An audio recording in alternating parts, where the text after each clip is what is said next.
Pengen jadi hamba Allah yang dicinta, hatimu bersihkan. Jangan biarkan hatimu ada kebencian terhadap siapapun. Jangan.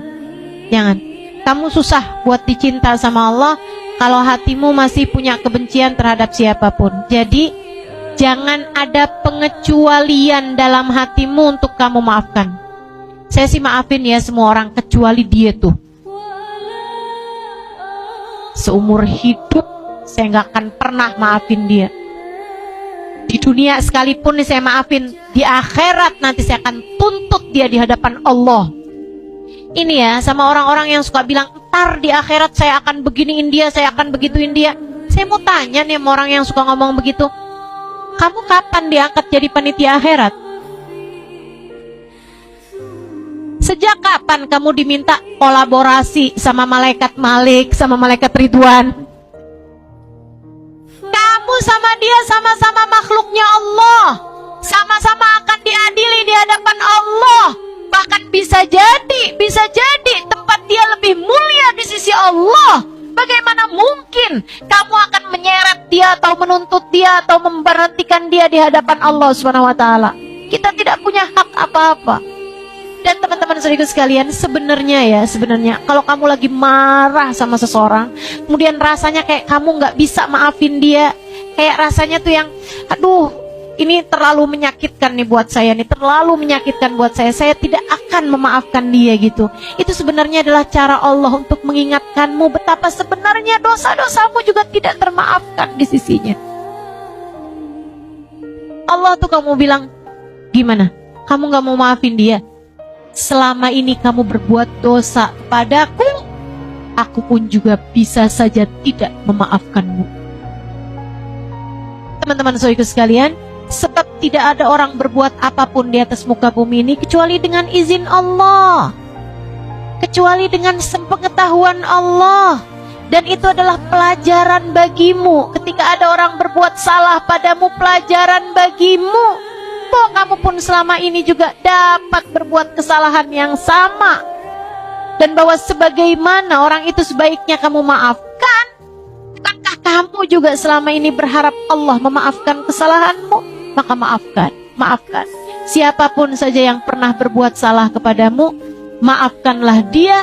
Man afa ufi, siapa yang memaafkan kesalahan orang lain, Allah akan mudah untuk memaafkan kesalahan dia. Dek, jangan mau-maunya menaruh kebencian dalam hatimu kepada siapapun. Hatimu terlalu berharga. Ia adalah barang paling mahal yang kamu punya, teman-teman. Jangan taruhkan yang kotor-kotor dalam hatimu. Jangan taruhkan yang menjijikkan dalam hatimu. Jangan taruhkan yang berbau amis, berbau pesing, berbau bangkai. Jangan. Kebencian kamu terhadap siapapun seperti itu. Itu sama aja. Ruangan paling indah nih kamu mau pakai buat kamar pengantin. Masa kamu akan taruh di situ kotoran ayam? Masa kamu akan taruh di situ kotoran sapi misalnya? Gak ada, tentu saja jangan. Buang jauh-jauh keluar halaman rumahmu itu, belakang halaman rumahmu itu. Kalau ada orang berbuat salah kepadamu, buang jauh-jauh darimu, lupakan begitu aja. Sebagaimana dia berbuat salah padamu, kamu pun juga mungkin untuk berbuat salah. Atau gini Ustazah, biarkan Allah nanti yang akan membalas. Nggak usah. Kamu jangan melibatkan Allah urusan balas membalas. Itu biarkan jadi urusan Allah Subhanahu wa ta'ala. Kamu gak usah ikut-ikutan. Gak usah. Akan selalu ada karma dalam kehidupan ini. Dia berbuat salah sama saya, nanti dia akan dibalas sama Allah. Kamu gak mikir ucapanmu itu bisa jadi juga yang sekarang terjadi ini adalah karma untukmu, karena kamu pernah berbuat salah di masa yang lalu. Betul? Jadi jangan biarkan kebencian mengotori ruang hatimu, sehingga hatimu pantas untuk diturunkan cintanya Allah. Kemudian tangga yang terakhir, kalau kamu ingin menjadi seorang yang dicinta dan mencintai Allah Subhanahu wa ta'ala, Teman-teman saudariku sekalian yang saya muliakan, cintailah para kekasih-kekasihnya.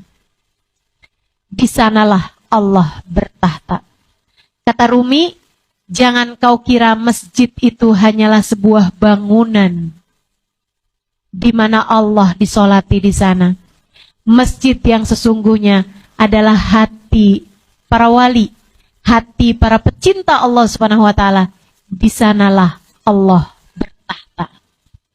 Kalau kamu ingin menjadi seseorang yang dicinta oleh Allah Subhanahu wa taala, deketilah para kekasih-kekasihnya. Deketilah para ulama-ulama, cintailah mereka. Dan kalau bicara tentang manusia yang dicinta di sisi Allah Subhanahu wa taala, tak ada manusia lebih dicinta oleh Allah Subhanahu wa taala daripada sang baginda Nabi besar Muhammad sallallahu alaihi wasallam. Deketilah Nabi Muhammad, cintailah Nabi Muhammad, rinduilah Nabi Muhammad. Sangat mungkin hatimu menjadi hati yang dicinta Allah Subhanahu wa taala.